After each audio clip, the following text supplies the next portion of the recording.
செய்தி.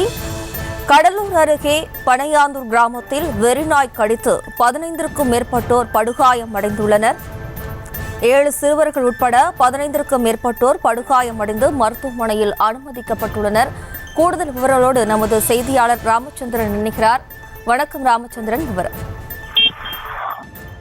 ஜெயஸ்ரீ வணக்கம். அதாவது கடலூர் மாவட்டம் சிறுபாக்கம் அடுத்துள்ள பனையாந்தூர் கிராமத்தில் பார்த்தீங்கன்னா இன்று காலை 7 சிறுவர்கள் உட்பட 15க்கும் மேற்பட்ட அதாவது வெறி நாய்கள் கடித்த சம்பவம் வெறும் பரபரப்பு ஏற்படுத்தியுள்ளது.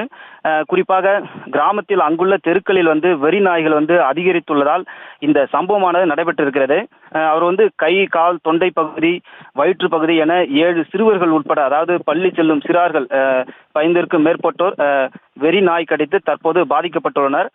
தற்போது வரை 15க்கும் மேற்பட்ட நபர்கள் அருகாமையில் உள்ள சின்னசேலம், நயினார்பாளையம் உள்ளிட்ட அரசு மற்றும் தனியார் மருத்துவமனையில் தற்போது சிகிச்சை பெற்று வருகின்றனர். வெறிநாய் கடித்து பாதிக்கப்பட்டோரின் எண்ணிக்கை அதிகமாகி கொண்டிருப்பதால் சுகாதாரத்துறையினர் தற்போது அங்கு விரைந்து அந்த வெறிநாயை கடித்து பாதிக்கப்பட்டவருடைய எண்ணிக்கை கணக்கெடுக்கும் பணியை தற்போது தொடங்கியுள்ளனர். இது உடனடியாக மாவட்ட நிர்வாகம் வெறிநாய்களை பிடித்து அப்புறப்படுத்த வேண்டும் எனவும் அப்பகுதி கிராம மக்கள் கோரிக்கை விடுத்துள்ளனர். விவரங்களுக்கு நன்றி ராமச்சந்திரன்.